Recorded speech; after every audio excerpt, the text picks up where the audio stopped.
We got to set the mood right now. I just did a show. Had a long ass week. It wasn't like a ripe fruit. I got an award winner on. It's about to get lit. Let's set the mood real quick.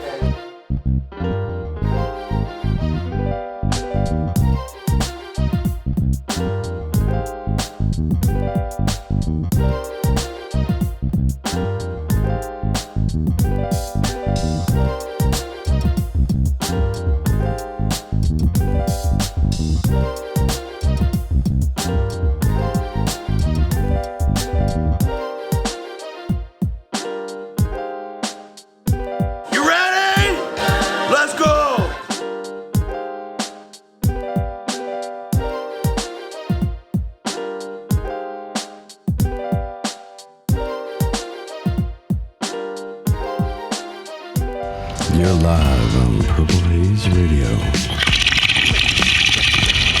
Cannabis Lifestyle Radio.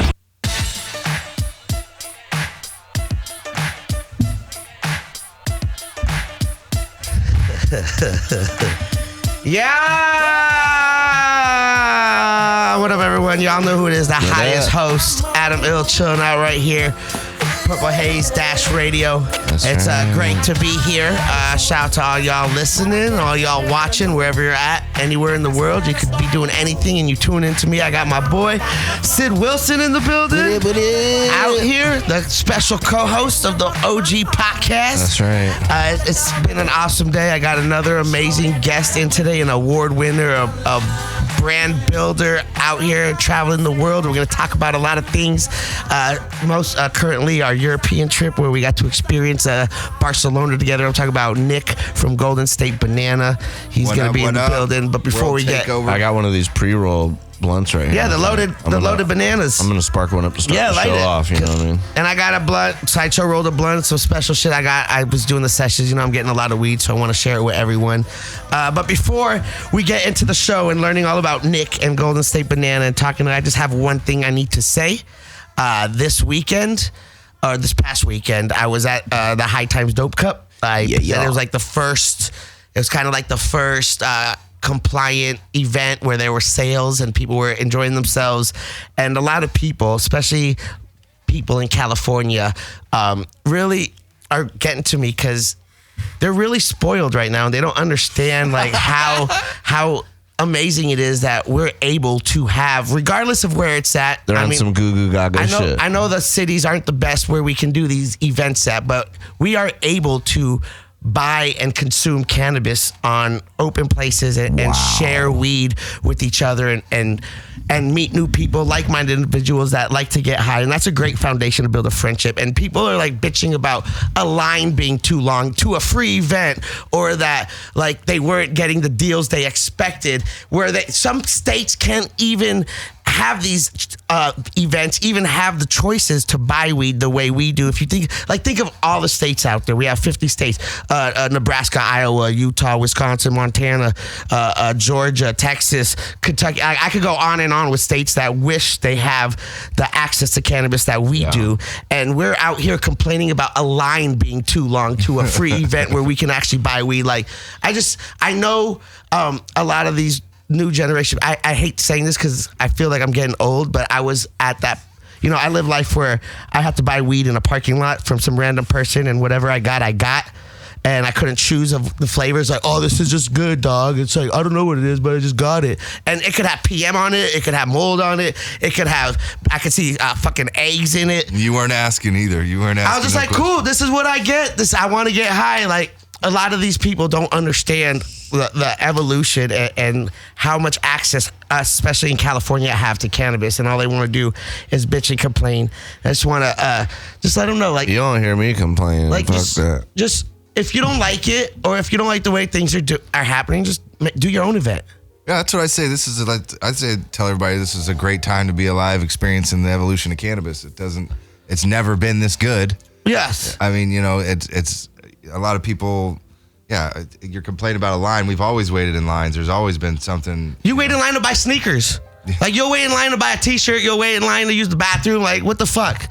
Why you complain about a line, or complaining about, like, the weed isn't as good as you thought? Like, first, it's compliant, so there's going to be a lot of companies out there that have the money but don't understand the culture of cannabis, and they don't really care about how great the product is. They just care about their profit.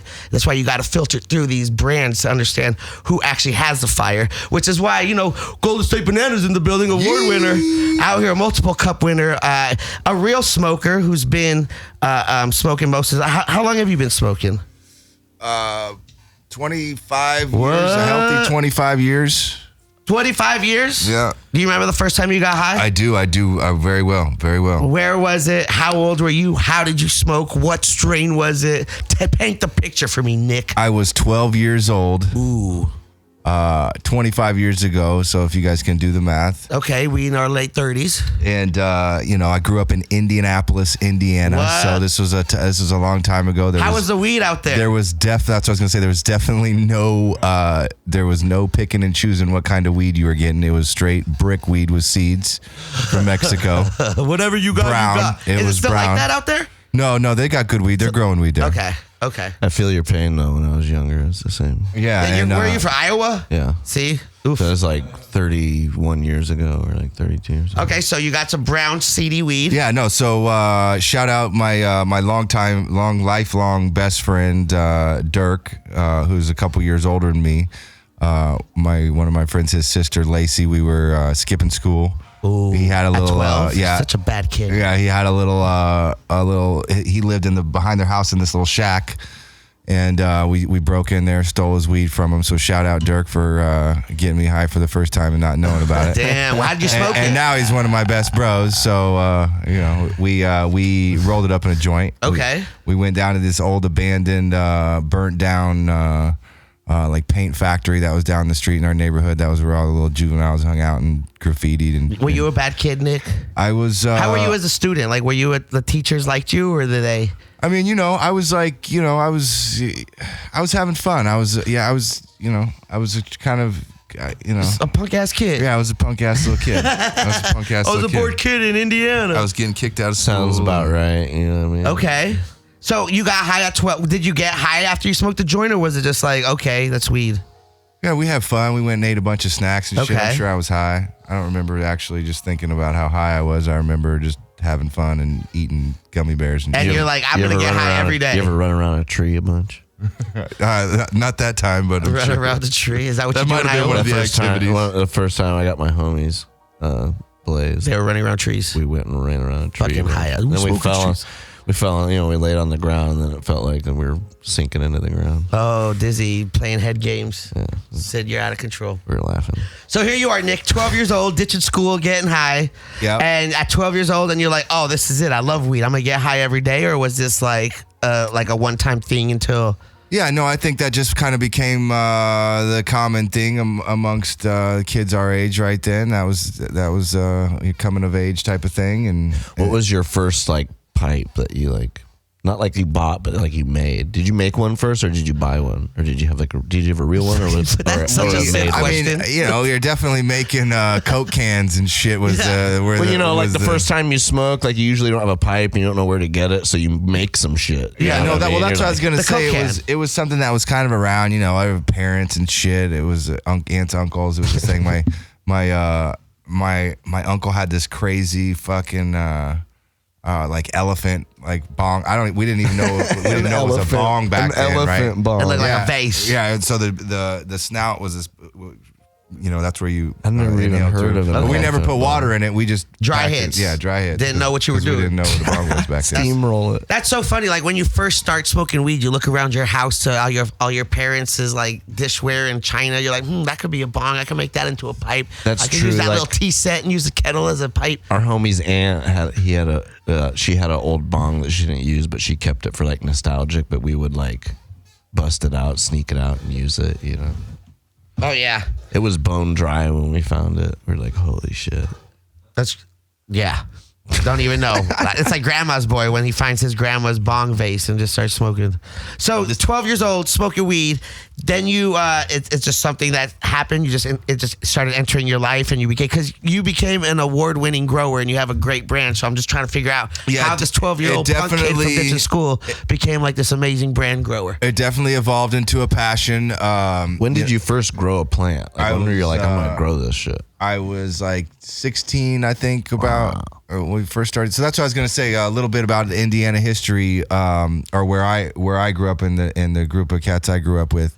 The guerrilla growing back there, the thing about Indiana is you get to outside of Indianapolis, it's all corn and soybean agriculture. Right. Farmland. So that was the whole thing there was you go in Indiana, it rains in the summer. So and there's nutrients out in that soil, right? And they only it's all machine, row crop. So we just go out there, you put the plants guerrilla into the corn, and as long as you're going out and harvesting. Are you putting seeds or are you putting? No, clones. You're putting in clones. You're not just taking the seeds out your weed and just sprinkling them in the garden let's go. Yeah, I think that was like that was the evolution. You hear friends coming out to Amsterdam back then, way back 25 years ago or whatever it was. So being that corn's like a natural steroid, like they feed it to chickens and shit, so their breasts are bigger. Do you think that takes in part with the weed too? Is that like a natural steroid? No, but I think they're definitely juicing all that soil. You never know. They're definitely juicing all that soil or whatever growing in there with some good shit, because that stuff grows like crazy out there. Are you growing specific strains, or is it just like whatever clones you get? Like, how do you get clones in Indiana? Well, back then, as I said, so some people were going to Amsterdam and going and doing stuff. Some people were coming out here to Cali. You'd hear stories about back then. These were just kind of like myths you'd hear about. Somebody had gone out and gotten these plants. And but the skunk weed back then, that was like the that was what everybody loved there in Indiana. Right. I wish we still had it, man, because it was fire. That skunk. Yeah, a lot of strains are dead now. Naptown skunk weed. What? I want to get some skunk. And but that's what we do. You go out there, guerrilla, just throw as many as you can out in the cornfields, right? You'd lose some, and some wouldn't make it, or whatever, and whatever would happen. But you'd get some back. You'd go out there and just pull it, and eventually, once over the years, it got to being pretty big, where you'd go out and hit a lot of cornfields and ended up getting a good amount back, and it started being good weed. And that was kind of I feel like that evolution of moving out of the Mexican weed into good weed. But also at the same time, that was the Beaster era, when all the Beasters were coming in from Canada. Yeah. And them steroid nugs that chipped the paint. Yeah, that was the original PGRs before we knew what PGRs were. And so that whole, I went through that whole era. That's I was hustling weed out there in Indiana. I started growing weed just a little bit at a time. I had an OG, my OG Brandon, who taught me pretty much everything I know back then. So you're just growing soil, like organic soil, sun-kissed, just out there in Indiana. Yeah. Actually, I meant to say something. You just had Kyle Cushman in here. I read some article from him, High Times, I don't know how many crazy years ago, they were growing in these little hydro, the beginning of these hydro, little mini, like a 1 foot wide by 3 foot wide. You'd put like 4 plants in it. Okay. And little pot. Or 8 plants, yeah. Little hydro pot. And so that was my first introduction to hydro, and these guys were like, oh, this is the new way to grow and everything. So the evolution of growing started coming. Yeah. You're like, okay. 1,000-watt light. But honestly, when we first started growing back then, it was all veg. Everything. We'd grow indoor veg to put it all outside. But we'd grow thousands of clones. Yeah. So you'd build a big, but you'd build an indoor room, a nice big indoor room, 4 lights or something back then, and try to grow as many thousands of clones. Trailer park. Yeah, as many thousands of clones. Big room, kitchen, 4 lights. In a trailer. In a kitchen, or my favorite of the trailer park. You said all covered in foil. You said a big room, 4 lights. Yeah, big room. That was crazy. Yeah, big that's back big. Then. Yeah, crazy that's what big. I'm saying. Now people are doing like 1,000 light room, like warehouses and shit. It's crazy. That's regular. That's not even the big one. That's just like someone in their house. I just got 1,000 lights in the room. No, I'm just playing. So Indiana out here following the threads of the grow. You're like, this is it. Is this like you decided cannabis is like this is your passion? This is what you're gonna be doing? Yep. You didn't have any goals as a kid? You didn't want to be like a fireman or an astronaut? You just like, weed. I'm 12. I'm ditching. I'm smoking. This is it. I mean, kind of, I definitely knew I was going to be a businessman of some sort. My dad was an accountant, so I was just kind of just one of those things, stay close to the money. I was always into, the money thing. That was from an early age. You became an entrepreneur. Yep. And Indiana, there's not a lot of promise going on there, so I felt like, you're like, I need to move. Weed was the best thing I had going. And then, being young and stupid and going through everything and going to jail 10 times when I was 18. Because of cannabis? Or just because of other stupid shit? Yeah, a bunch of weed charges. Just being a dumbass kid, though. 18 years old. It's what we do. We learn. And then, I come out here. Well, I'd already been coming out here. My dad always lived out here, Santa Cruz. Okay. And so I was coming out for the summers and shit when I was a kid. You didn't want to be in the rain. You're like, let me go to the West Coast, the best coast. Right. And then you found out the weed out here. Were you smoking the West Coast weed? Yeah. I came out here when I was 14 or something. Met one of my buddies from Indy, had moved out here, was living out here, was living in Santa Cruz. And came and met up with me and had some fire weed. And he's like, it was just all day long. It's regular out here in Cali, dog. He's like, this is all everywhere. And I was like, I was blown away. And, and I'm 14, so I'm like just, dreaming about. Going back to Indiana, like you see how great weed can be. You're like, fuck this outdoor shit. When did you decide? Because you are in NorCal now, right? Yeah. So when did you make the move? You were in school? Did you finish school? Yeah, no, I, I went through, got kicked out of high school. So basically done with high school. When did you get kicked out? I tried high school a couple times. I got kicked out every time. I tried it. I tried high school. I gave it a shot. Wasn't my shit. I'm with you. But finally when I was a junior, when I got kicked out, I went just straight and got my GED. Went straight to college earlier, junior college there in Indy. And once I started doing that, I ended up. If you were a DJ, you'd be in a heavy metal band right now. Probably right. For sure. And I ended up just deciding, I was like, fuck, I need to come out to. But no, that's what I was going to tell you. So I was wilding out as a kid a little bit, and I was coming out here for the summers. Finally, once I was like, right after that year when I came out, my buddy came pick me up. I went home all stoned. My dad was like, and I was went back to Indy after that, and I was wilding out. Got kicked out of school, caught with weed, all kinds of shit. My dad was just like, you can't even come out here anymore right now. He was like, this was like 3 strikes law just come in and shit. He's like, they'll lock you up and never let you out. You tried doing that dumb shit out here in California. Right, you know? Because of weed. It's hard to change your tempo once you've experienced. Because I was going wild. I was really going wild. Small town versus My mom couldn't. Actually, Indy is an urban. It is urban. It's not a small town. It's a good sized city, but still, there's still a lot of parties out there in Indianapolis. Yeah. So when did you finally make the move to California? I was 21, I think. 21, 22. My second son was born. Right after he was born, I was like, I'd been going through a bunch of shit. I was being dumb, going to jail and shit in India. And I was just like, it's time to get out of there and do something good. I was motivated to take care of my family and build something and be successful. So I wanted to experience and get out into the big world. That's what I tell people, man. You get caught in those little cities, little towns and fucking don't realize there's a whole world out there. And that's kind of, even here we are 25 years later, I'm just now going across the world and experiencing Europe and shit. What? And just realizing there's a whole nother giant world out there. We did get to experience Barcelona together. I want to get into it because I've been fortunate enough to travel the world because of cannabis. I never knew I would be, so involved in cannabis. I just knew at some point I was going to be like some type of entertainer. I'll be like doing something for some company, brand, media, myself, whatever. But just smoking cannabis at a young age and realizing my passion for it and meeting great influential characters at a young age like Jack Herrera and all these other major brand owners. I was like, cannabis is the way. And I seen you kill it at these events. I've seen you come to these cups with big booths. I remember one time you had you are a Golden State Banana and you had bananas for everybody, fresh bananas. Made sure everyone had potassium that weekend. You have great marketing skills. It's all over the place. I've seen you evolve from being through 15 to being compliant to follow. So how is that? I see you good with transitions, moving from Indianapolis to California. And then were you growing weed in California at a young age? What were you doing when you first moved out here? Was it weed or were you like getting an accountant job? Yeah, no. So I had already, I want to talk about Europe, dog. So we can get to it. Yeah, we're going to get there. Yeah. But so no, I moved out here, went to college, was finishing college, doing that. When I moved out here, I immediately, I was already growing weed in Indy, so it was crazy back then. You were bringing Indy weed to Cali and selling it? Like, I got that Midwest special. What you want, G? No, but I got that corn OG. I was definitely motivated. I was growing weed in Indy. I had a few little small ops. Back there, there's basements in all the houses there, so you grow in the basements Are those there. for the tornadoes? Yeah, Okay. yeah. I don't know what the fuck it is. They should have basements out here too because it just gives you more space of the house. But so we were growing. I had a few little garage or few little basement ops going there. Actually, the first warehouse I had was in Indy back then.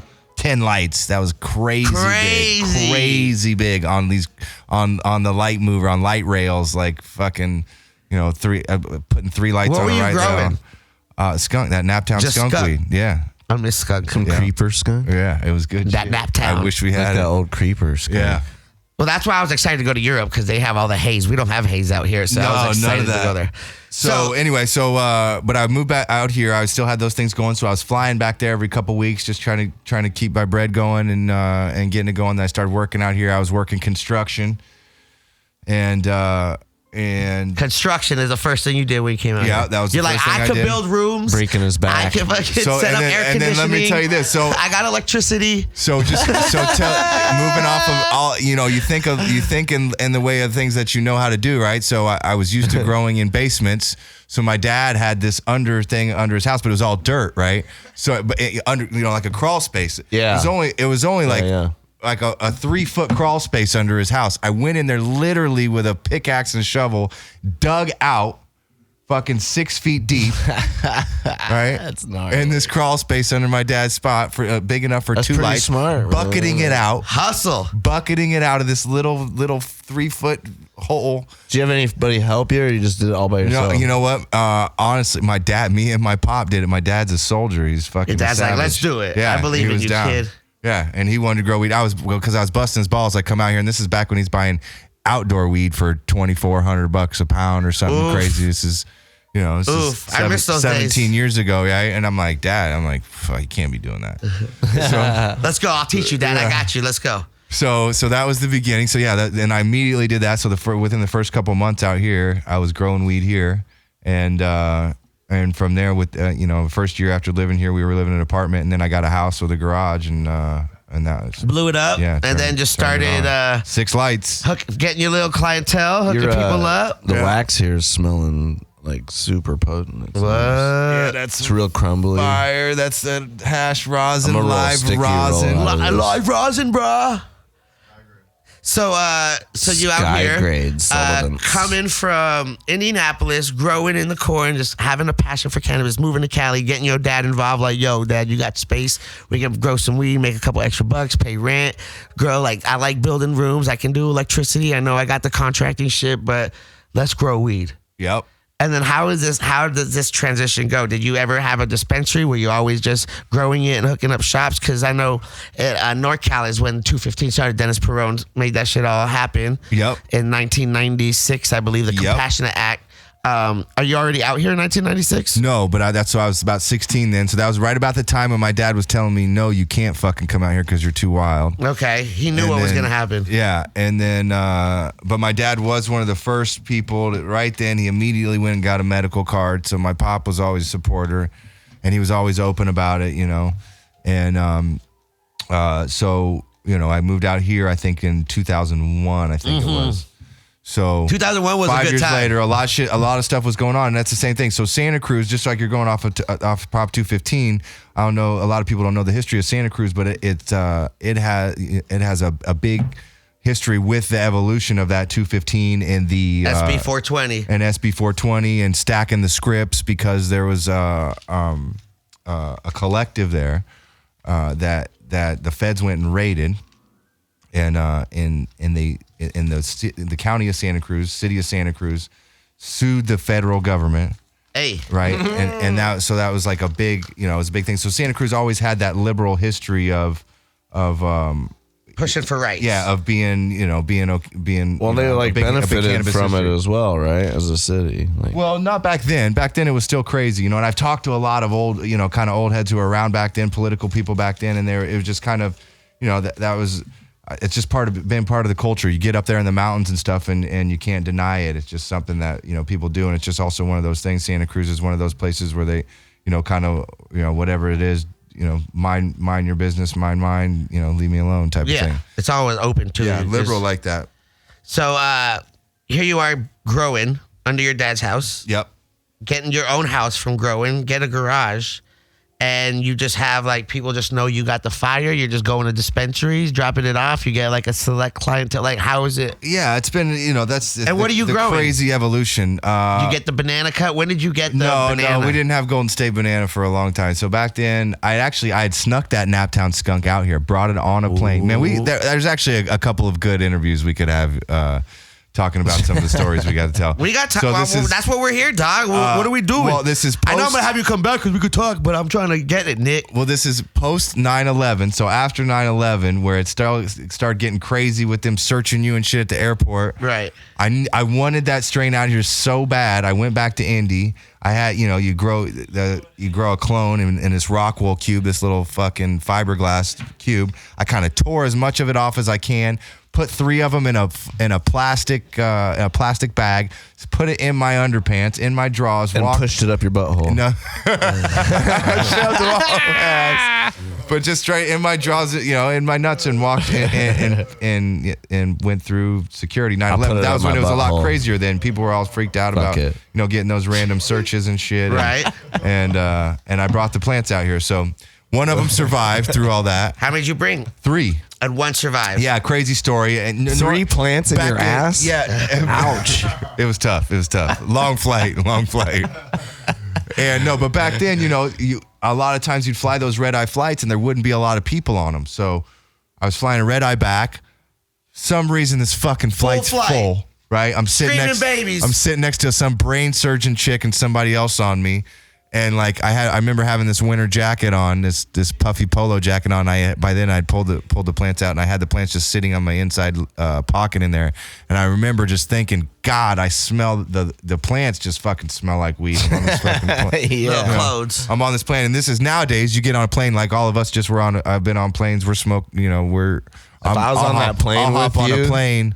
No problem right now with weed, but back then you wouldn't think about doing that. So now they let you kind of. If I was on there, you would have seen my head just like looking everywhere. They don't let you smoke on planes though. That's something. So out here growing, you bring your clone back here. Yep, I had that out here amongst other clones though. So and I was buying clones where I could get them. I had that.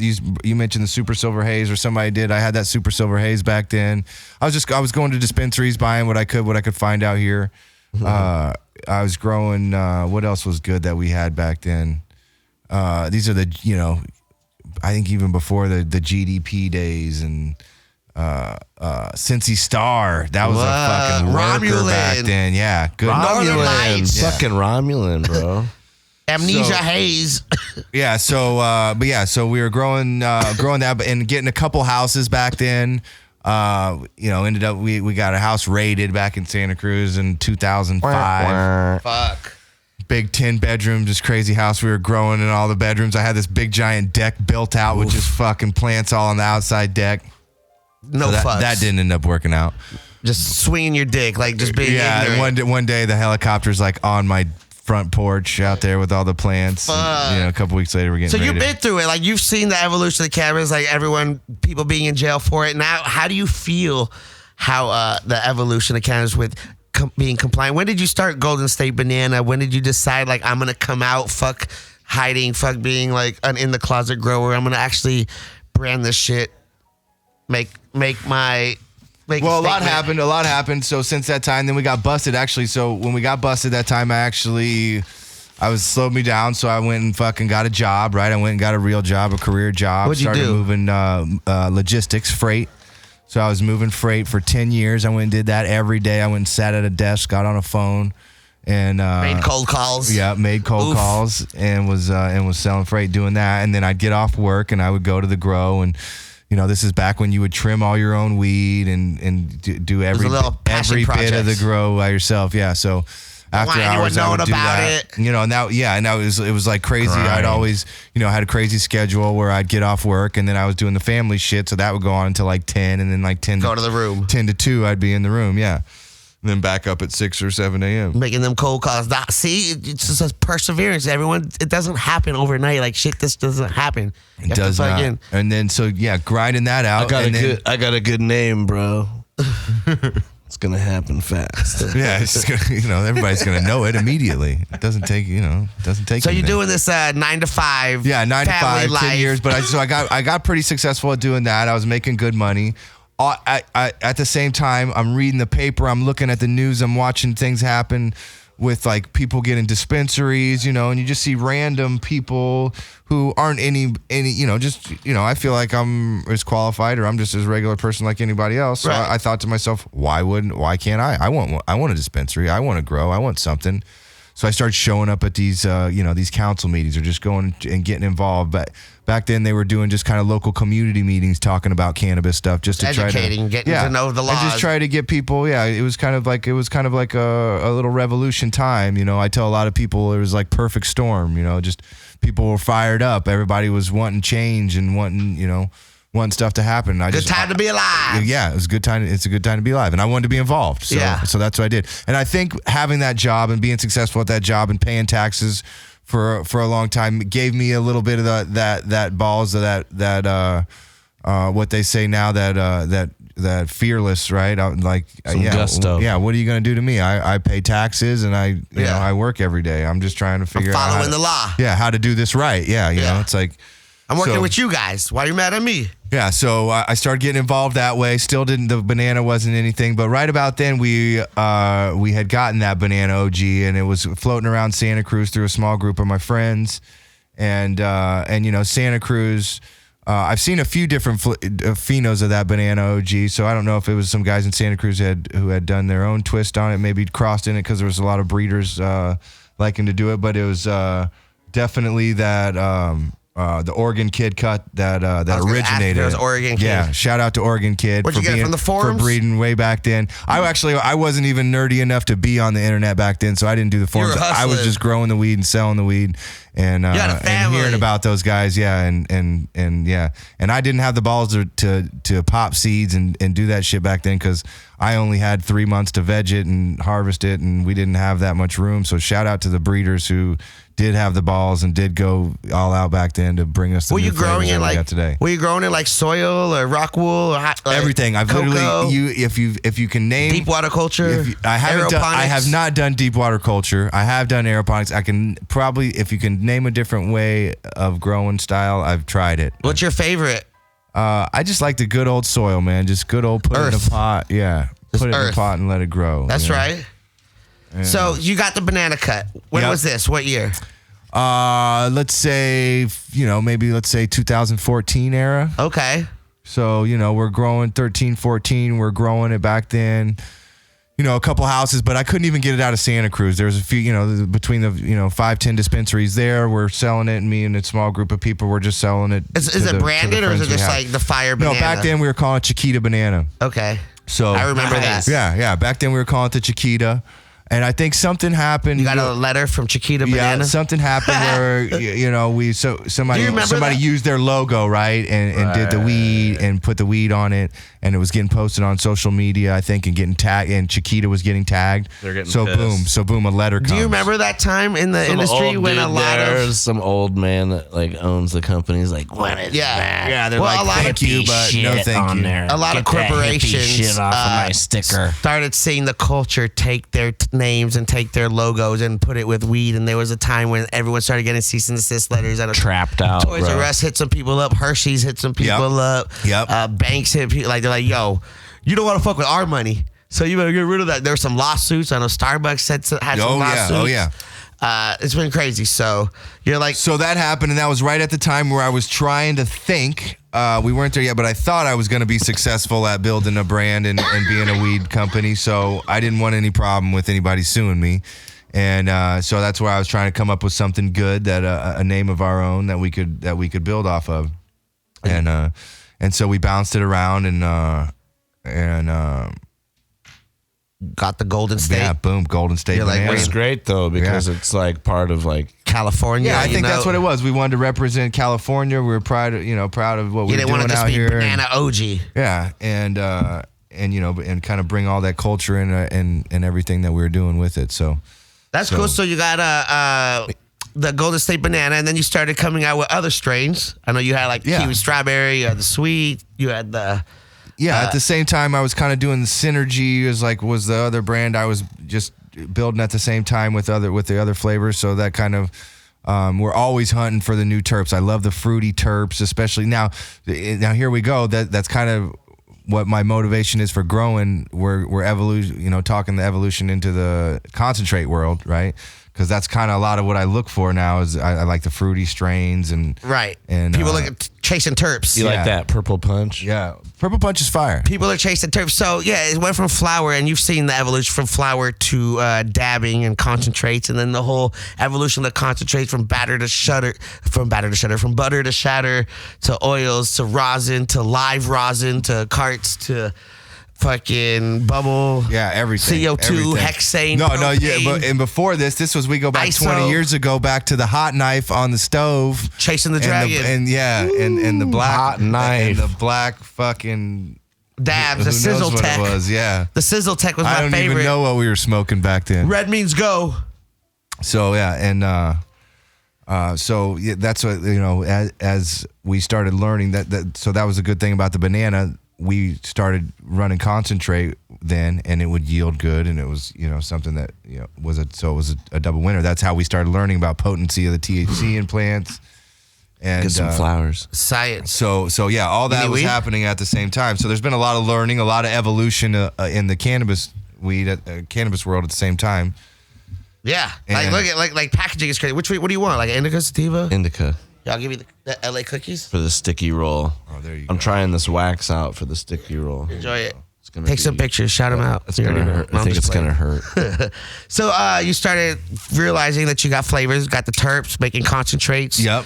Created another brand for the concentrates. Yeah, so Synergy is just for was all the other flavors that we were running and like I said, we were just chasing all these fruity flavors, the tangies, the forbidden fruits, the oranges that have come, the bananas, the lemons, we've just Fruit evolved baskets. into all these crazy new flavors besides just an OG or a Kim Dog or Sour D, Right. Which are all great strains too, but we just started finding these different fruity terps, which have just been a crazy evolution. I feel like that, these are things that when you smelled them, you're like, there's no way I thought, We could from the weed we've been growing the last 20 years that this was something we had. It's just crazy how the breeders and the growers and shout out to all the growers out there too. How they can now when you try to smell weed, it's not like a distinct OG or a distinct sweet or sour. It's like 6 different strains make one strain, and it's strain, not strand.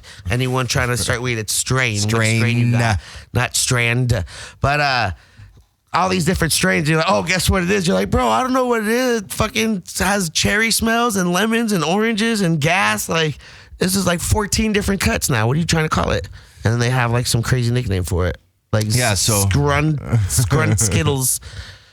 So now here we are, and now however many years there are now where I now have the room to pop seeds and I'll hunt for the phenos, and that's kind of a new passion for me now is finding the new flavor and actually popping these seeds because that wasn't something I was able to do before that, I always wanted to. And now that we, get to find these new flavors, that's kind of like it's the treasure hunt. Yeah, that's kind of like the Indiana Jones, I got right? Papaya. I got papaya and I got rainbow. Yeah, what so it's like just the hunt for something new. And how much access we have now. And, if you go the proper channels, you can actually do it legally and not worry about shit happening.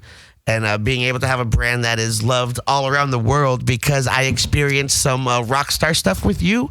I'm sure Sid has experienced in everyday life, but you walked into, when you, Sid, I'm sure. I got no idea. Anyways, I was in Barcelona. We walked into a couple coffee shops, and I was with, the Golden State family, and people out there had the weed. They had the stickers, and they found out who you were, and they're like, oh shit, it's the Golden State Banana. Yeah, they were loving us worldwide. We were there for the takeover. Flipping. How is that feeling? Like knowing you're a little boy from Indiana growing weed in a cornfield. Now you're in, major compliant brand known all around the world. It's pretty epic, man. It's pretty epic. I don't think about it like that too much ever, but what do you mean? That's how you made it happen. A little boy causing problems in class, ditching, smoking weed. now is a successful brand owner, traveling the world, recognized for his talent in amazing pheno hunting. Yeah, every once in a while, I think I wonder what my friends I grew up with would think. How many awards have you won? Good question. There's got to be a good 10 of them. Because I've personally announced a couple awards for you guys. Yeah. I have some video too on my phone of on stage. Welcome, congratulating you doing some hosting at these cups. And I know I haven't been at every cup that you've won, so I'm sure it's more than 10. But yeah, I haven't been counting. A lot of we do a lot of collabs. A lot of friends. Shout out to homies LA Kush. We've been down with for a long time. We've won some awards with them. Moxie, Critical Concentrates, Loaded. We won some Loaded. Those were some of the first pre-roll awards we won. So yeah, we've done.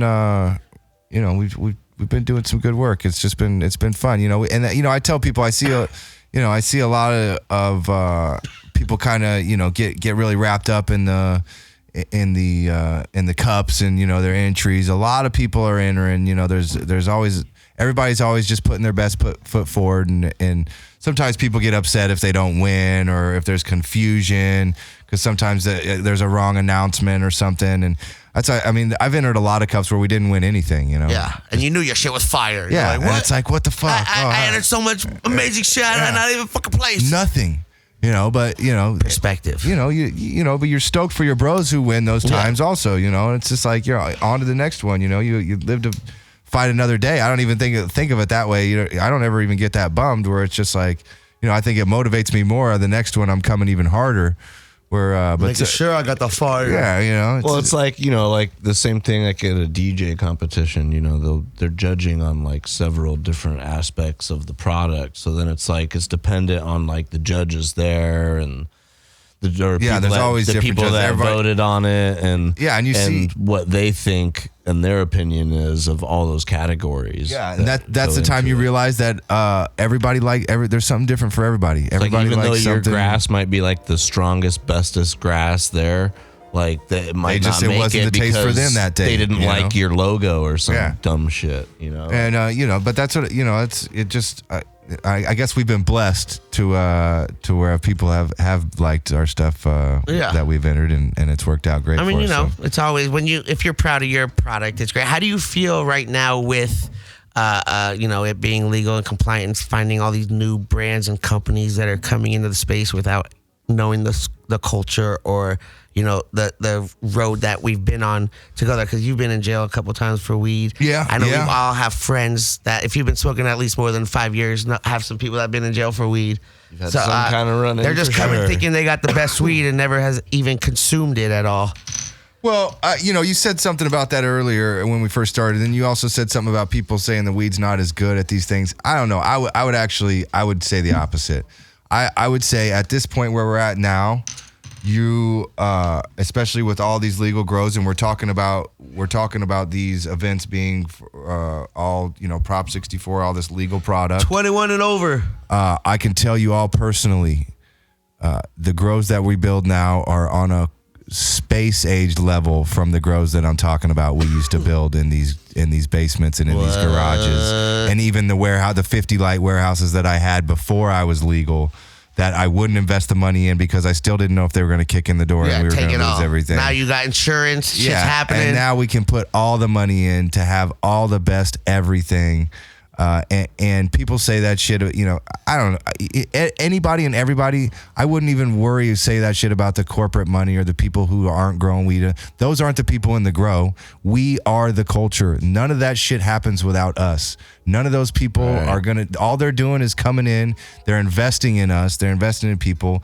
I mean, I don't know. I feel like I have a different view on it than that whole corporate. They're coming in and there's all this corporate money and they don't know anything or they don't care about the plant. They're investing their money in people like us who do care about the industry and want to evolve. Help them out. So I feel like the weed that everybody's growing, everybody's finally getting to grow the best weed they've ever been able to grow. So you should be able to go to these, be able to be confident 100% knowing you're going to go to one of these events and be able to buy the best fucking weed. I know LA Kush got that fire compliant weed. Straight up. We're going to be there, so you can count on me being there.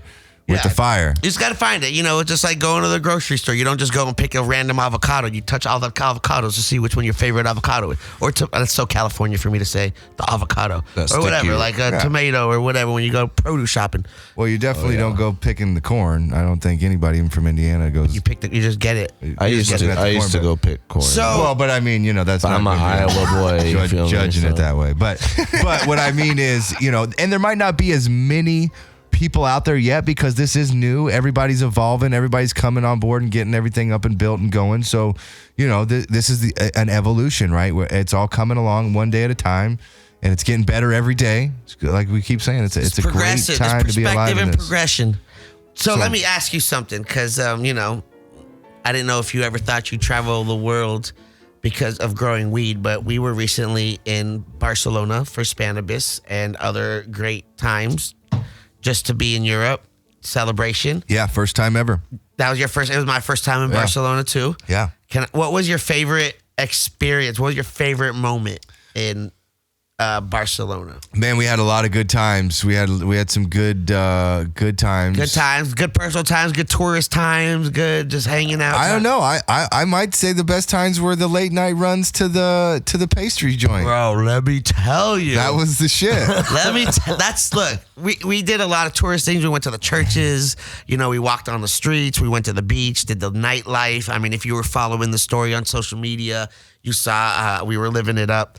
But I think one of my favorite moments was, you know, being at your house. You rented this crazy ass fucking 15-bedroom house in the middle of I don't even know where we were because all the streets look the same. It looked like a foreign San Francisco. Yeah, it was right. It was right in the center or whatever they call it right there. There was like the posh. That's what the guy told us. He's like, this is the posh. The posh. It was like, the Beverly Hills, whatever. So it's like 4 a.m, 5. I don't even know what time it is. I'm all discombobulated with timing in Europe and LA life. And we're all hungry. And Christian, shout out Christian Wheat Thrillist, that's the only shout out you get, decides, he's like, oh, I know this pastry spot. I'm like, oh, dude, that sounds fucking amazing. Now, let me tell you, one thing about Barcelona, one thing about Spain that I love is the food. The food is amazing out there. Everywhere I ate was delicious. It's fresh. Everything out there was fantastic. So we walk at like 4 a.m, and Christian, we're all high, drunk. Literally 4 a.m. I don't know where he's going. All the streets look the same. He's like, it's 2 blocks. It's 2, you know, everything in Europe is like, oh, it's right here. When you walk, oh, it's right here. Like 800 meters later, it's right here. You're like, yo, bro. We've been walking for a while. It's already been like a 20-minute walk. Like, I know we're in a foreign town, but you keep turning and all the blocks look the same. The same. But we walk, everything's closed, you know, it's completely dark. Then all of a sudden we turn a corner and there's a light that just shines, and there's this little old lady just standing there, just pulling out smiling fresh things out the oven, just displaying her counter. And it was just, you know, at 4 a.m, super high. Yeah, it's like 100 square foot little tiny little bakery, and the best pastries and little sandwiches, the ham and cheese sandwiches out there was a lifesaver. And so we roll in here 20 deep. Well, the first night I went, it was like 4 of us, and we just got a couple things, and then we went and experienced it. We couldn't stop talking about it because it was such a great experience, and it was so delicious that the very next day, same took time, an army there. We took the whole squad. 20 of us roll up in there, and I'm telling people like, oh, this is a spot, and I think we cleared out her whole shelf. And we made sure everyone got pastries, and we brought some back for We the were people. even buying strangers who were walking down the street popping in pastries because there were so many of us ordering shit, and we were keeping them waiting. We were just like, order them some shit and get them on the way out to it. Like the regular locals were on their way to work trying to get their coffee in Danish, and we're 30 people trying to order shit. We're just ordering everything. Just give him what he needs and let him go on his way, and we'll put it on our tab. That's how excited and proud we were of this spot. And we just loved it. Everything, you look at everything. Oh yeah, just it fresh was crazy. And delicious. Chocolate croissants, these crazy little fruit pastries. I got this 2-foot long tie with custard in it and fruit on the top, and There were so many chocolate croissants and Munchy Madness. sandwiches. Yeah, and then the ham and cheese things and this tarts. ham bread. And the bread was just so fresh. And, Yeah. and then they had like these calzones. It sounds like you guys had the munchies really bad, and this Bro. was the only place. But let me tell you open, something and that was so great was just about it. like- it was a little of that, but Let it me was, tell you something that's so great about this. Also, It was the search for it. I think part of it. You know what I mean? Like there's a whole big bundle the whole to the magic. experience to walk there, but It was hard to find it. You know what I mean? the finish line was actually delicious, though. It wasn't like a piece of shit. We were I just like that drunk you and had high. a journey to get to it. It there, was. You know what I mean? And everything we bought her whole counter, everything, and it was less than 100 euros.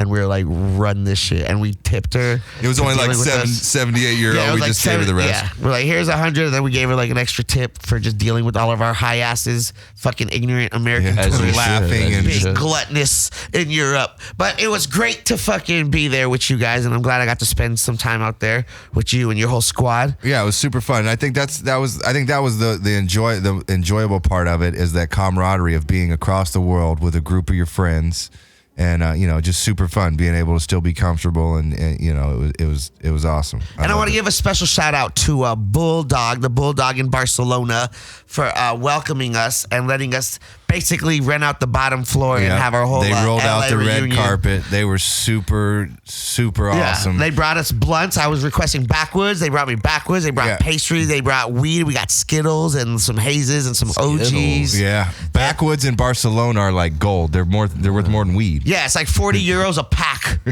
Same thing in Amsterdam. That's why next time I go to Europe, I'm bringing a shitload of backwoods.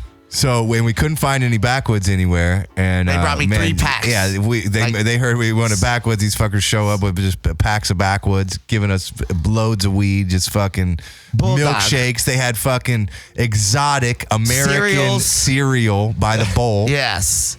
Right, Shout out American Bulldog. cereal, Exotic not fucking cereal. Euro cereal. They had that Exotic exotic American shit. cereal. Bars probably sold it to them. And I want to give another extra special shout out to Bulldog Amsterdam too, the one in the main square. They were, and Kieran, you were the fucking man, and John and everyone out there who took care of us. I got to celebrate my birthday at the Bulldog, and they even let me get our own personal boat to ride in the canals. Yeah, and that's smoke awesome. weed and I got a saw that, personal man. I was tour. definitely And they missing dropped that. us You off to gotta our do birthday that. dinner. Shout out to my lady for making a lot of it happen. I had a great time with everyone that was there. So shout out to the Bulldog, Amsterdam, Barcelona, Ibiza, wherever they're at. I know you guys get a lot of shit, but when you're at the top of the game, it happens. So just appreciate y'all and all the hospitality. Yeah, and they have it was amazing great. chicken wings. Yeah, no, they killed If you it. didn't get any chicken wings, but Nick, where can people find you? Where can people get your weed? Where can they find you on social media? Golden State Banana on social media. It's golden underscore state underscore banana. GoldenStateBanana.com.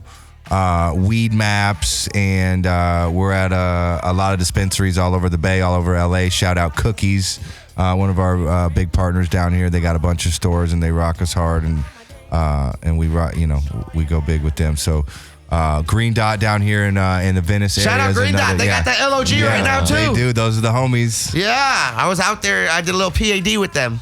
Yeah, I missed it. I would have popped in and said Shoulda. what up. I was there earlier. Shoulda.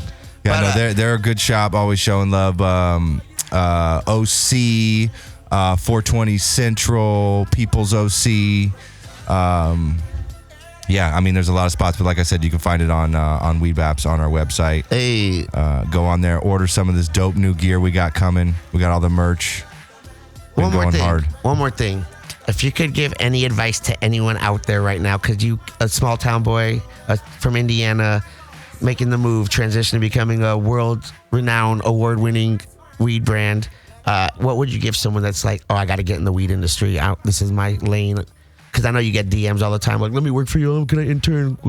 Yeah, no, we do, and I see a lot I'll of work people for actually. weed. I see a lot of people that that are out there doing it that I've had conversations with, and it makes me proud, because I say that my advice would be, go out there, put yourself out there and go do it. Don't be scared. Don't worry about the money or the corporate this and that. Just go get involved. Like I said, they're not going to be able to do anything without us. We are the culture. We are the industry. So go get involved. Start at the bottom. Build your resume. Don't be scared. And nothing starts overnight. You got to start at the bottom. You got to play in the dirt. You got to plant those pots and plant those plants and clean that shit out and throw that shit away. Yeah, take that first job given to you and work from there. Yeah. Build them bridges. Yeah, be a bud tender, whatever it is, wherever you want to be. Like, but that's all. It's all experience. It's all industry. You're gonna love it. You're gonna love being a part of it. Nick, I learned so much. I know we could talk for so much longer. I'm sure I'll have you back on again. We barely spoke about Europe because I talked about you and everything, and it was so much more I could ask. Nick, Golden State Banana, thanks for coming through. Appreciate everyone tuning in and watching. Wherever you're at, you could be doing anything with your life, and you're watching the show, so we appreciate it. Hope you learned a lot. Appreciate Sid Wilson in the building. Shout out Sid. Are you going on tour soon? I saw something. I know you got a mask on you and shit, so I don't know what the fuck. June. See, I know some shit's happening. Yeah. Shout out to Adrian making all these videos. Andrew in the building, make it sound good. Everyone out here, appreciate all y'all. Get higher. And I didn't want to say anything else, do I? I don't know. Just you already know the highest host. Follow me, Get High everywhere on the social. Getting High with on YouTube. Appreciate all y'all. Yeah? Are we good? Bananas. What? There's always money in the banana stand. Bye. Remember that.